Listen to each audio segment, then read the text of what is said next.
లే లే లేత వయసు గల చిన్నదానా నువ్వు లేచి లేచి ఇటు రావేలా, రా రా చవన్య గల చిన్నవాడా నువ్వు రావనుకుంటిని ఈ వేళ అని శృంగార రసగానం. మా వెలలేని ముగ్ధ సుకుమార సుగంధమరంద మాధురీ జీవితమిల్లా మీకై త్యజించి కృషించి నశించిపోయే మా యవనమెల్ల కొలగొని ఆపై చిపురుతోడ చిమ్మి మమ్మవల పరవోతురుగదా నరజాతికి నీతియున్నదా అని కరుణరస స్ఫోరకమైన గానం. దారుని రాజ్య సంపద మదంబున కోమలి కృష్ణ జూచి రంభోరు నిజోరు దేశమున నుండగ బిల్చిన యుద్ధురాత్మ దుర్వారమదీయ బాహు పరివర్తిత చండగదాభిగాథ భగ్నోరు తరోరు జేయుదు సుయోధను నుగ్ర రణంతరంబునన్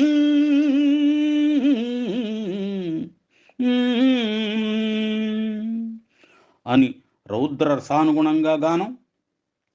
జన్మమెత్తితిరా అనుభవించితిరా బ్రతుకు సమరములో పండిపోయితిరా, బ్రతుకు సమరములో పండిపోయితిరా, మంచి తెలిసి మానవుడుగా మారినానురా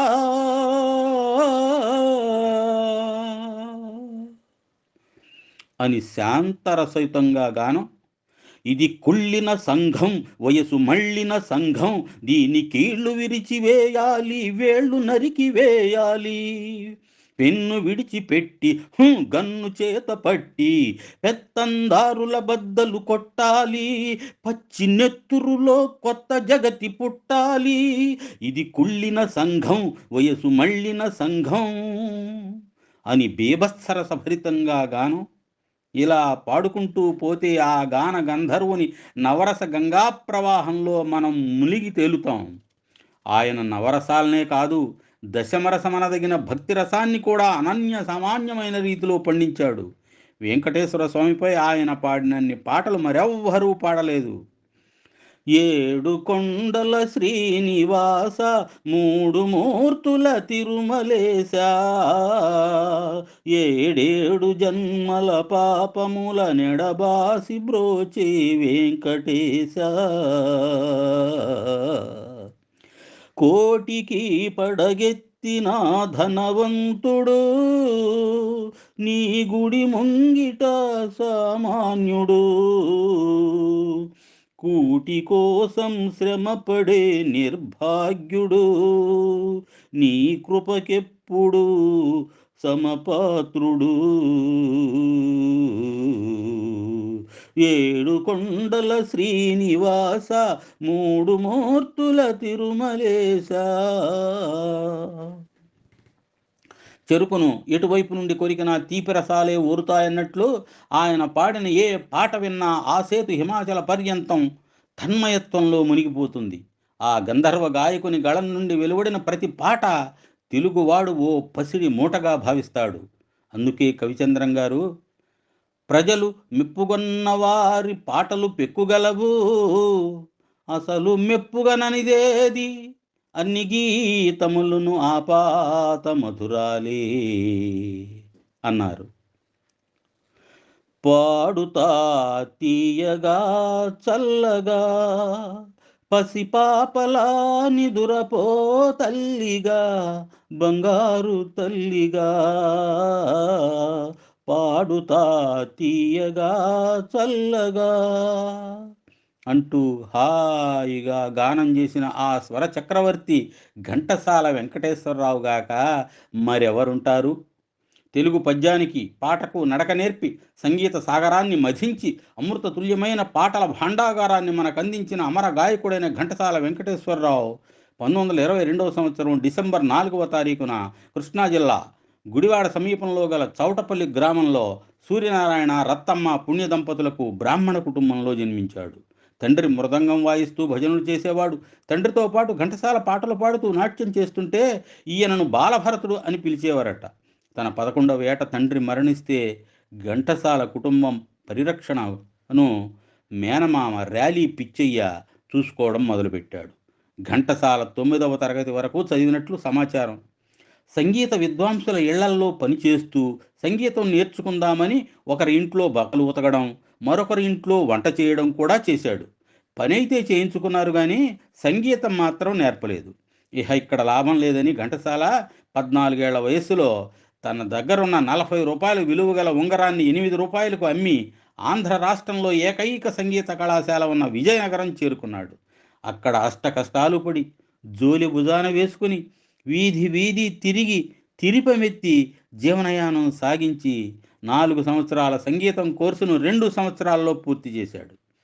నాడు ఏ తల్లి మొదట కబళన్నా జోలిలో వేసిందో ఆమె వాత్సల్యపూరితమైన భిక్ష నాకు అష్టైశ్వర్యాలు ప్రసాదించింది అని తర్వాత చెప్పుకున్న ఘంటసాల తానెక్కి వచ్చిన మెట్లను మరిచిపోని మహనీయుడు. ద్వారం వెంకటస్వామి నాయుడు ఘంటసాలను నీ గాత్రం బాగుంటుంది, గాత్ర సంగీతం సాధన చెయ్యి అని సలహా ఇచ్చాడట. ఆ సలహా వల్లే ఘంటసాల గాత్రం నుండి ఇన్ని వేల ఆపాత మధురాలు సృష్టించబడ్డాయి. లేకుంటే ఘంటసాల వైరలిస్టుగా స్థిరపడి ఉండేవాడు. కొన్నాళ్ళు విజయనగరంలో కచేరీలు చేసి మంచి పేరు తెచ్చుకొని స్వగ్రామం చౌటపల్లి చేరుకొని ఇక్కడ కూడా ఉత్సవాల్లో వివాహాల్లో పాడుతూ సంగీత పాఠాలు నేర్పేవాడు. అప్పుడు జరుగుతున్న స్వతంత్రోద్యమంలో 1942 క్విట్ ఇండియా ఉద్యమంలో పాల్గొని 18 నెలలు అలీపూర్ జైలులో జైలు శిక్ష అనుభవించాడు ఘంటసాల. స్వాతంత్ర సముపార్జన కొరకు స్ఫూర్తి నిరగిలించి గేయాలు ఎలుగెత్తి గానం చేశాడు ఘంటసాల. స్వాతంత్రమే మా జన్మ హక్కని చాటండి, స్వాతంత్రమే మా జన్మ హక్కని చాటండి, నిరంకుశంబగు శక్తులెదిరిన నిర్భయముగా నెదిరించండి, పరుల దాస్యమున్న బాధలు పొంది బ్రతికిన చచ్చిన భేదమే లేదు, స్వాతంత్రమే మా జన్మ హక్కని చాటండి. 1944 మార్చి 4న ఘంటసాల తన మేనకోడలైన సావిత్రిని వివాహం చేసుకున్నాడు. తర్వాత సముద్రాల రాఘవాచార్యుల ఆహ్వానం మేరకు మద్రాసు వెళ్ళాడు కానీ అక్కడ అవకాశాలు లభించలేదు.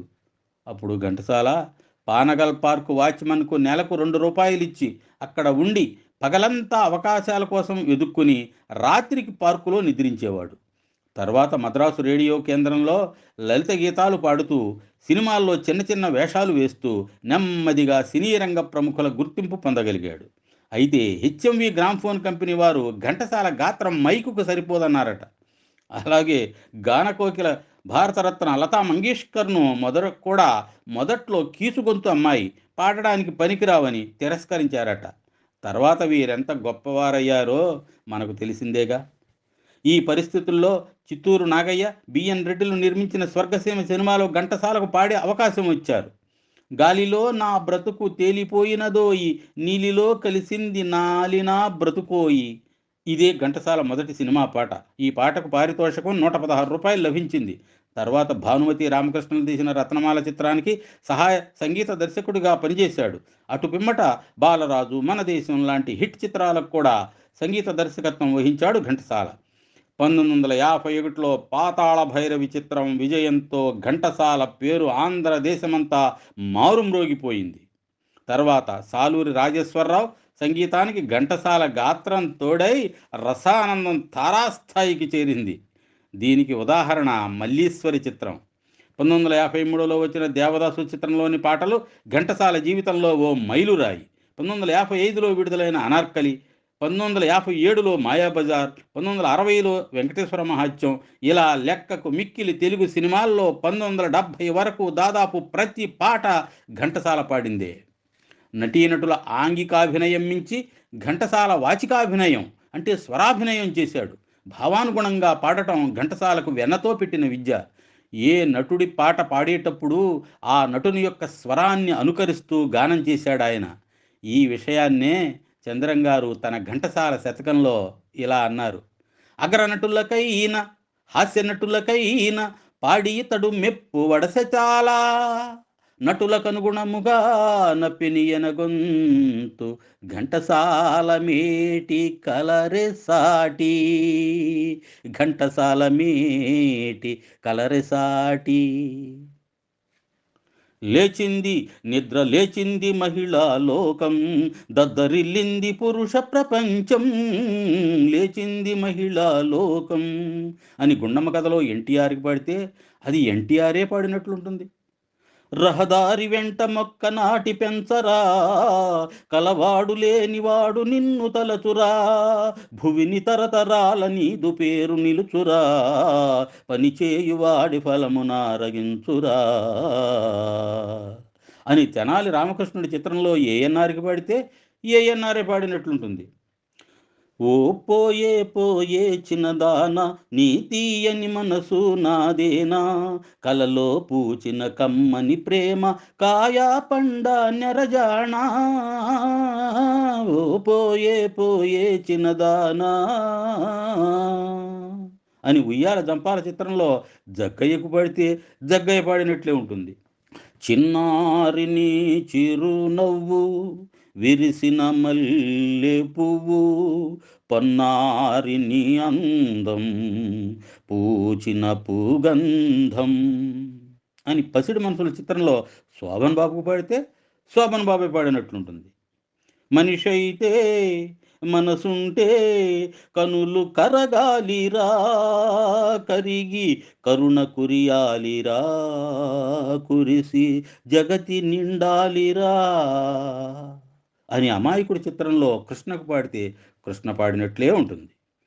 పగటి పూట చంద్రబింబం అగుపించెను ఏది ఏది, అందమైన నీ మోమే అదిగా కింకేది అని చిక్కడు దొరకుడు చిత్రంలో కాంతారావుకు పాడితే కాంతారావే పాడినట్లుంటుంది. హీరోలకే గాక హాస్యనటుడైన రేలంగికి కూడా ఘంటసాల పాడాడు. మాయాబజార్లో సుందరి నీ వంటి దివ్య స్వరూపము ఎందెందు వెతికినా లేదు కదా, ఎందెందు వెతికినా లేదు కదా, నీ అంద చందాలింక నావే కదా, సుందరి ఓహో సుందరి అహ సుందరి అహ సుందరి సుందరి సుందరి. ఈ పాట రేలంగే పాడినట్లుంటుంది. అగ్రనటులందరికీ ఆత్మలాంటి వ్యక్తి ఘంటసాల. ఆ గొంతులో పాత్ర ఔచిత్యం సుస్పష్టంగా పలుకుతుందనడానికి పైన పేర్కొన్న పాటలే నిదర్శనం. ఘంటసాల దేశ విదేశాల్లో సంగీత విభావరులు నిర్వహించి తెలుగు పాట ప్రతిష్ట ఖండాంతరాల్లో చాటి చెప్పాడు. ఐక్యరాజ్య సమితిలో గాన కచేరీ చేసి శాంతి పథకాన్ని పొందాడు. భారత ప్రభుత్వం పద్మశ్రీతోనూ పోస్టల్ స్టాంపుతోనూ గౌరవించింది. తిరుమల తిరుపతి దేవస్థానం ఆస్థాన గాయకుడుగా పనిచేయడం ఘంటసాల యొక్క గొప్పదనానికి నిదర్శనం. ఘంటసాల ఎన్నో దేశభక్తి గేయాలు, వేదాంత సారాన్ని తెలిపే పాటలు, వ్యక్తిత్వ వికాసాన్ని పెంచే గీతాలు, అనేక ప్రబోధాత్మక గేయాలు గానం చేశాడు. భారత మాతకు జేజేలు, బంగారు భూమికి జేజేలు, ఆ సేతు హిమాచల సస్యశ్యామల జీవధాత్రికి జేజేలు. ఇటువంటి దేశభక్తి గేయాలు. గాలి బుడగ జీవితం ఓటి పడవ యవ్వనం, గాలి బుడగ జీవితం ఓటి పడవ యవ్వనం, నిన్న మరల రాదు రాదు రాదు, నేడే సుఖం నేడే సుఖం నేడే సుఖం, రేపు మనది కాదు కాదు కాదు, నేడే నిజం నేడే నిజం నేడే నిజం. ఇటువంటి జీవిత వేదాంతాన్ని తెలిపే పాటలు. ఏ నిమిషానికి ఏమి జరుగునో ఎవరు హించెదరు, విధి విధానమును తప్పించుటకై ఎవరు సాహసించెదరు. ఇటువంటి జీవిత సత్యాలు తెలిపే పాటలు. అగాధమౌ జలనిధిలోన ఆణిముత్యమున్నట్టులే, శోకాల మరుగున దాగి సుఖమున్నదిలే, ఏది తనంత తానై నీ దరికి రాదు, శోధించి సాధించాలి అది ఏ ధీరగుణం. కల కానిది విలువైనది బ్రతుకు కన్నీటి ధారలలోనే బలి చేయకు. ఇటువంటి వ్యక్తిత్వ వికాసాన్ని కలిగించే పాటలు. ఆకాశం అందుకునే ధరలొక వైపు, అదుపులేని నిరుద్యోగం ఇంకొక వైపు, అవినీతి బంధు ప్రీతి చీకటి బజారు, అలముకొన్న ఈ దేశం ఎటు దిగజారు, కాంచబోయి నేటి దుస్థితి, ఎదిరించబోయి ఈ పరిస్థితి, పాడబోయి భారతీయుడా. ఇటువంటి ప్రబోధాత్మక గేయాలు గాఢాంధకారమలము కొన్న భీతి చెందకు, సందేహపడక వెలుగు చూపి సాగు ముందుకు, సాగు ముందుకు, నిరాశలోన జీవితాన్ని కృంగదీయకు, కృంగదీయకు, జయమ్ము నిశ్చయమ్మురా భయమ్ము లేదురా, జంకు గొంకు లేక ముందు సాగి పొమ్మురా, సాగి పొమ్మురా. కష్టాల్లోనున్నప్పుడు ధైర్యం కలిగించే ఇటువంటి పాటలు ఘంటసాల తన గళం నుండి వెలువరించాడు. సంగీత సాగరాన్ని మధించి అమృతతుల్యమైన పాటల భాండాగారాన్ని మనకు అందించిన ఘంటసాల నేపథ్య గాయకుడుగానే కాకుండా సంగీత దర్శకుడుగా, రచయితగా, బహుముఖ ప్రజ్ఞాశాలిగా ఎదిగిన ఘంటసాల, ఉంచవృత్తి నుండి ఉచ్చస్థితికి చేరుకున్న ఘంటసాల, జీవిత వైకుంఠపాళిలో పై మెట్టునున్న ఘంటసాల, సినీ నిర్మాణ రంగంలో కాలు మోపి పరోపకారం, భక్త రఘునాథ్, సొంత ఊరు అనే చిత్రాలు నిర్మించి అవి ఫ్లాప్ కాగా, కలిమి నిలవదు లేమి మిగలదు, కలకాలం ఒక రీతి గడవదు అన్నట్లు సంపదలు కోల్పోయి ఆర్థికంగా చితికిపోయి కొన్ని మెట్లు దిగాడు. ఆర్థిక బాధలతో, అధిక సంతానంతో, 2 భార్యలతో టెన్షన్కు గురై బీపీ షుగర్ల బారిన పడి అనారోగ్యం ఆవహించి ఇంకొన్ని మెట్లు దిగాడు. అమాయకంగా ఎవరో చెప్పిన నాటు మందును వాడి ప్రాణాల మీదకు తెచ్చుకున్నాడు. 1972లో గుండెపోటు రాగా హాస్పిటల్లో చేరి వ్యాధి తగ్గుముఖం పట్టి ఆరోగ్యం మెరుగుపడుతుంటే పాటలు పాడమని నిర్మాతలు, కొందరు హీరోలు ఒత్తిడి పెడితే కాదనలేక హాస్పిటల్ నుండే పాటలు పాడి పంపించిన మొహమాటస్థుడు మన ఘంటసాల. అనారోగ్యంతో బాధపడుతున్నా తనకెంతో ఇష్టమైన భగవద్గీతను చనిపోయే ముందు శ్లోక తాత్పర్యాలతో గానం చేయగా దేశంలోనే గాక ప్రపంచంలో ఉన్న తెలుగు వారందరూ విని ధరించారు. భగవద్గీత ఆయనకు అఖండమైన అజరామరమైన ఖ్యాతిని ఆర్జించి పెట్టింది. కానీ ఆ రికార్డులు వినే భాగ్యం ఆయనకు కలగలేదు. చనిపోయే ముందు రోజు కూడా ఘంటసాల భద్రాచల రామదాసు వైభవం అనే డాక్యుమెంటరీకి ఆఖరి పాటను పాడాడు. జీవించినన్నాళ్ళు పాడాలి, పాడినన్నాళ్ళు జీవించాలి అని కోరుకున్న ఘంటసాల మాస్టారు బ్రతికినన్నాళ్ళు పాడాడు. జాతస్య హి ధ్రువో మృత్యుః ధ్రువం జన్మ మృతస్య చ తస్మాదే పరిహార్యేర్దే నత్వం శోషితుమర్హసి. పుట్టినవాడు గిట్టక తప్పదన్నట్లు 1974వ సంవత్సరం ఫిబ్రవరి 11వ తేదీన 52వ ఏటే దేవేంద్ర సభలో గానం చేయడానికి దేవపురికి తరలి వెళ్ళిపోయాడు ఘంటసాల మాస్టారు.